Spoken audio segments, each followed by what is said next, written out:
Well, good morning, everybody. We are in 1 Samuel chapter 25. And we're going to be there a few weeks because this is a very long chapter in 1 Samuel. I'm going to give you an idea, catch you up a little bit of what's been going on. Of course, you know, David slew Goliath. David found out King Saul's going to kill him. All because the women were singing praises that he killed more people than Saul did. So Saul wanted him dead. Saul tried to kill him, couldn't kill him. Then Saul turned around and had other people plot to try to kill him.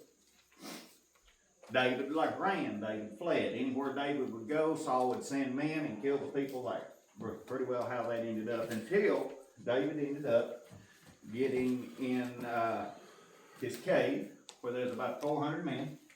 Can you hand me another tissue, please? And so after he got in that cave where those 400 men were, God started talking to him. God told him what to do, when to do it, and how to do it. Of course, David listened. Saul ended up coming to where David was.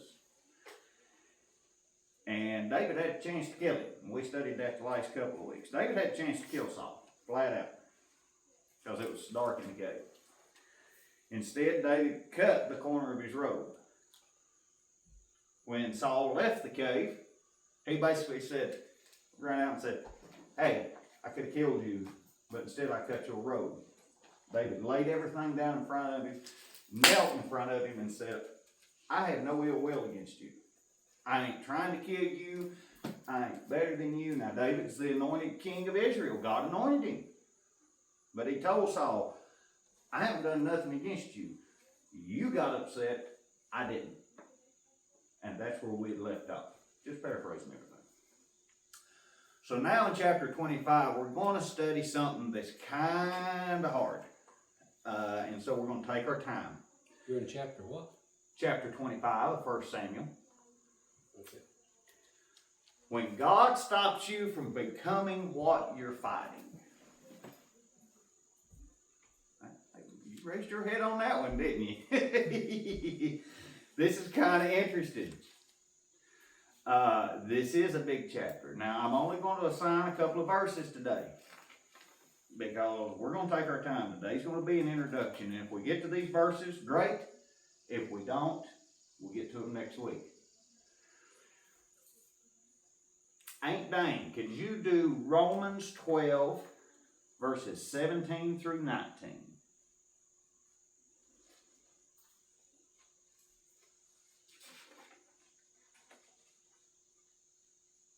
You want to read for me? Sure. Okay. James 1, 19 and 20. As if we get to these. Our key verse in 1 Samuel, and this is our key verse, this verse you want to remember, is verses 32 and 33. That's going to tie this entire chapter together. Okay? It goes something like this. God can use a wise person to keep us from making a destructive decision in any emotional moment. There are some battles in life that are not worth winning. David had already been anointed king. He had been hunted by Saul. He had been betrayed, threatened, and forced to live in caves and wildernesses. Yet David had shown remarkable restraint. Then he met a man named Nabal. Nabal almost caused David to become something he had spent years refusing to become. And that's what we're going to study here in chapter 25. You see, the greatest danger is not always the enemy who is trying to destroy you. Sometimes the danger is what their behavior can cause you to become. David was fighting Saul's kingdom, but now his anger was about to make him act just like King Saul. God sent Abigail to stop him. So, I told you that the anchor here is verse 32 and 33, and I'm going to go ahead and read it. And it says, Then David said to Abigail, Blessed is the Lord, God of Israel, who sent you this day to meet me. And blessed is your advice, and blessed are you, because you have kept me this day from coming to bloodshed, and for avenging myself with my own hand. Now in chapter 24, we thought David was close to killing that king. But believe it or not, chapter 25, he gets in his own emotions, he gets mad, and we're going to break that down. This is the heart of the chapter. These two verses is what I've come to conclude. David wasn't wrong because he was angry.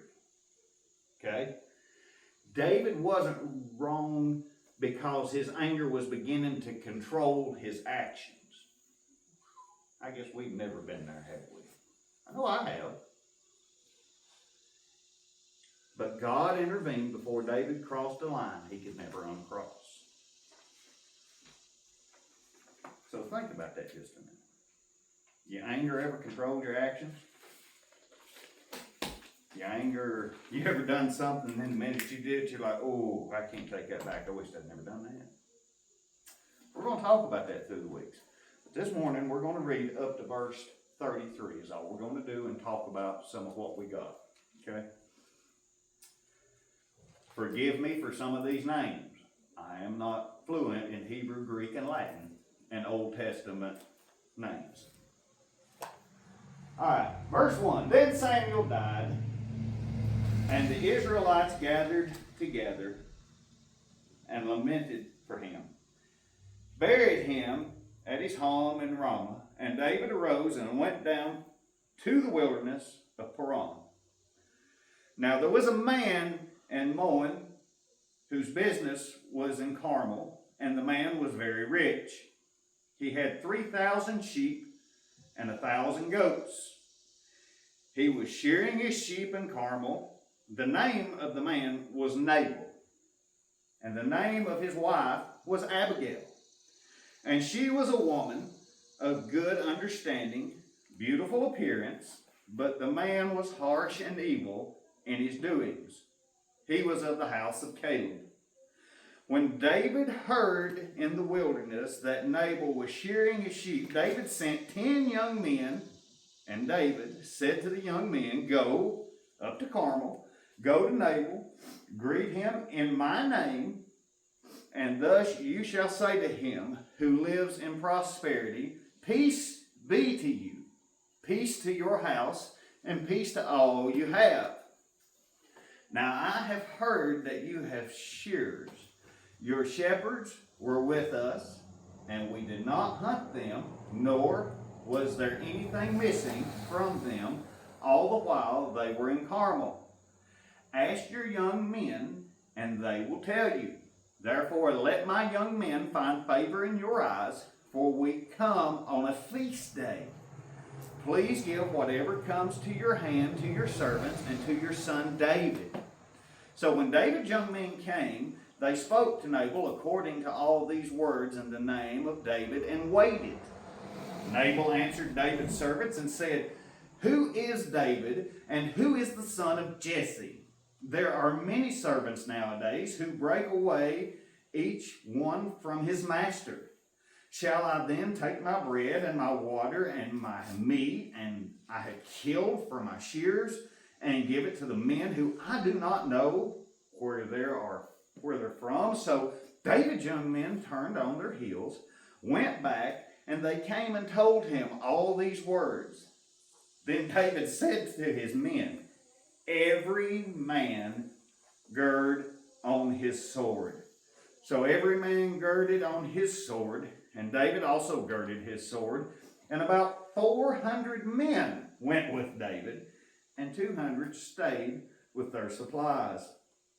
Now one of the young men told Abigail, Nabal's wife, saying, Look, David sent messengers from the wilderness to greet our master, and he reviled him, but the man was very good to us, and we were not hurt, nor did we miss anything as long as we accomplished them.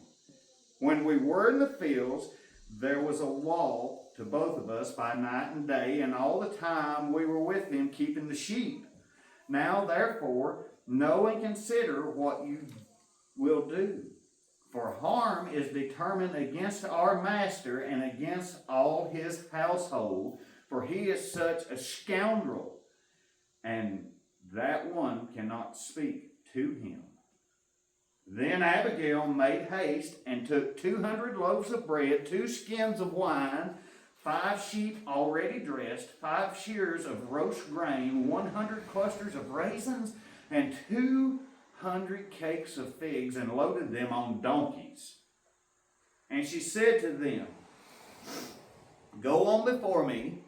See, I am coming after you. But she did not tell her husband Nabal. So it was, as she rode on the donkeys, that she went down under the cover of the hill. And there were David and all his men coming toward her, and she met them. Now David said to her, and catch this. I know we tied everything in 32 and 33, but catch this right here in 21 and 22. Surely in vain I have protected all that this fellow has in the wilderness. So there's nothing would be missed of all that belongs to him.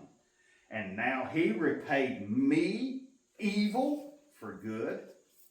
May God do so, and more also to the enemies of David, if I leave one male of all who belong to him by morning light. Usually I don't stop until after, but I want to explain what David just said here. Surely, in vain, I have protected the fellows, meaning he protected those men who went out, those 10 men.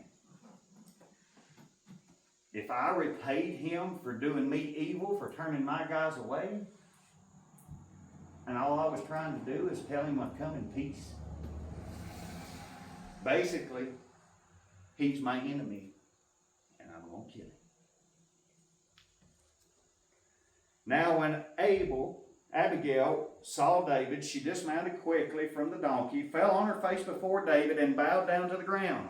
So she fell at his feet and said, O me, my Lord, on me let the iniquity be.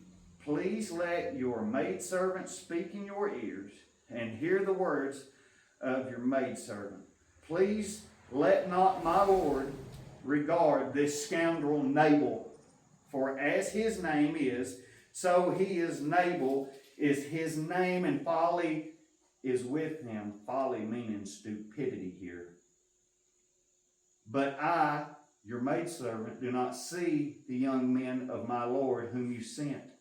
Now therefore, my Lord, as the Lord lives, and as your soul lives, since the Lord has held you back from coming to bloodshed and from avenging yourself with your own hand, now then, let your enemies and those who seek harm for my Lord be as Nabal.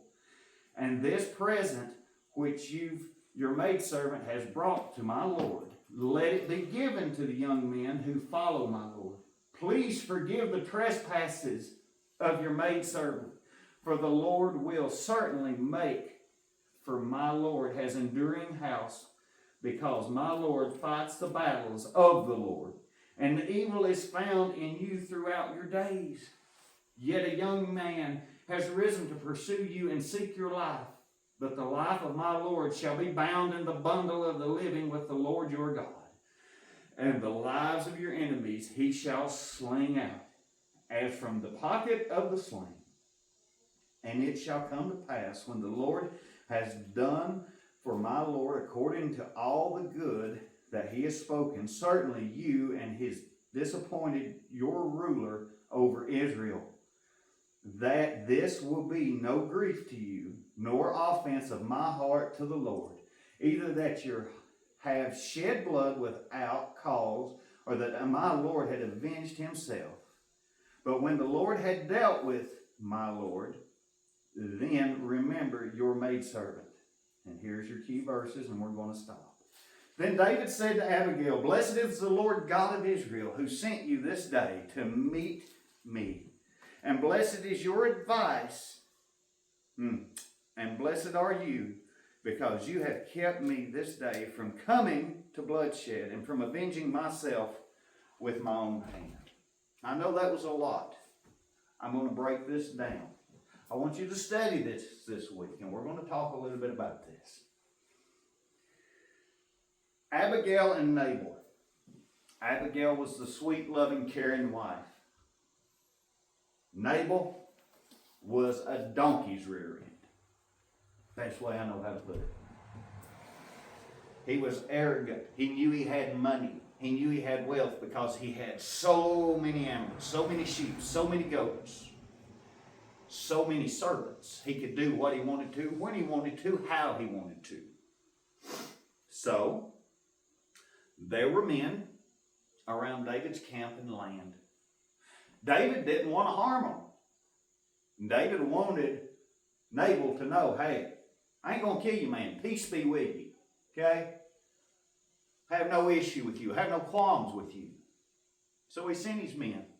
Asked them if he could feast with them on their feast day. And come in David's name. And what did David do? Stubbed his nose out and said, "You could be anybody. I don't care who you said your name was. You could say you were a servant of King Saul, and you ain't going to eat here. Because there's been many servants run. Many slaves run and say they were with somebody just to get what they wanted." Now that made David mad. Now get this. This is a few points I got. I'm going to read just a little bit more of my notes, and then we're going to stop for the day. Because I want you to think about this week. One, we built up this entire story. And when he had the opportunity to kill the king of Israel that God had left, he didn't. But here in his sights was a wealthy, arrogant so-and-so that thought he was better than everybody else. And David's ready to take 400 men and destroy him. Did you notice here David did not talk to the Lord about this at all? In what I read? You go back and look at the other chapters. David had talked to the Lord. "Lord, what would you have me do?" He even questioned him twice in some of the chapters. "Lord, are you sure?" We're allowed to do that. David had been so good to these men by not killing them. Nabal, he was ungrateful. He was disrespectful and insulting. And this is the one time you'll see David's response became so dangerous. It was. See, David acted outside of the will of God. David was acting on pure human emotion. Now, I'm sure nobody here ever acts on pure human emotion. Now, I have done it this week. Not proud of it. Ask God to forgive me. Why? He needed to slow down. He needed to understand that is David. When you get people that think they're God's greatest gift to this earth, it's hard to get through to them. It may be in money, it may be in power, it may be in wealth, it may be in looks, it may be in popularity, it may be in position of what they hold. It's hard to get through to them. But mistreating them does not give us, because they mistreat us, does not give us permission to mistreat others as Christians. And I'm sure there's been excuses like, but they started it. They might be true. But Christianity isn't built around the question of who started it. It's built around the question of, how does God want me to respond? And that's what we're going to study in the coming weeks. Hey, Dane, could you read that verse I give you in Romans 12, 17 and 19? Because now this is New Testament, what she's getting ready to read here. Recompensate to no man evil for evil, provide things honest in the sight of all men. If it be possible, as much as lieth in you, live peaceably with all men. Christian, go ahead and read James 1, 19 and 20, would you, bud? Know this, my beloved brothers, let every person be quick to hear, slow to speak, and slow to anger. For the anger of man does not produce the righteousness of God. Now, if David would have had these verses back then, this chapter would be much shorter. But just like in our walk, David had to learn the hard way. Because sometimes that's how we learn. It's not always easy, it's the hard way. Because a lot of times, as people, as Christians, as individuals, we don't want to listen when somebody says, I've been there, I've done that, you don't want to do this. We're like, okay, good for you, I'm different, I'm going to try it my way, and then it ends up just like the person that said, hey, don't do that. Not because they don't want you to, they don't want you to get hurt, they don't want you to get upset, they don't want to see you walk through the misery they had to walk through to learn that lesson. I'm a perfect example. I can only use me. But I've done it. Two other things I want you to catch, and then we're going to close. One, they say women aren't fit for ministry. Who was it that stopped the bloodshed? A woman named Abigail, because she believed in God. Because she believed David was the anointed king. Hello. Think about that. Study that. Read that. I had to deal with that this week. 2. When I stopped and said in verse 21 and 22, now David had said, surely in vain I have protected all that this fellow has in the wilderness. So there's nothing would be missed of all of his belongings to him, and he repaid me evil for good. May God do so, and more also to the enemies of David, if I leave one male of all who belongs to him by morning light. Basically, David was saying, guess what? I am going to kill him. I am making the decision. Not God. God didn't tell him to do it. I. So as we get into chapter 25, and you do your studies this week, and you read ahead, think about David. Think about that word, I. And think about how many times in your life that decision of the word, I am going to do, has got you in so much turmoil, so many problems, so many headaches, and then you're going, but why, God? When it reverts back to one little letter that can cause so much damage. I. Next week we're going to talk about Abigail. We're going to talk about not only what she did in these verses, but what she's going to do later on. And then we're going to talk about Nabal and David. And we're going to learn what compromise is. We're going to learn what not acting off anger looks like biblically in the Old Testament. And then we may take a break once we get through chapter 25 and look at the New Testament, at one other, because this is where kind of God's leading me, is to look at another who was angered and how they dealt with it in the New Testament, because there is a few little variances there, and I want you to catch it. So, that's all I have for today. Do your homework. Now, I can't teach you everything. And if you've got questions, always ask.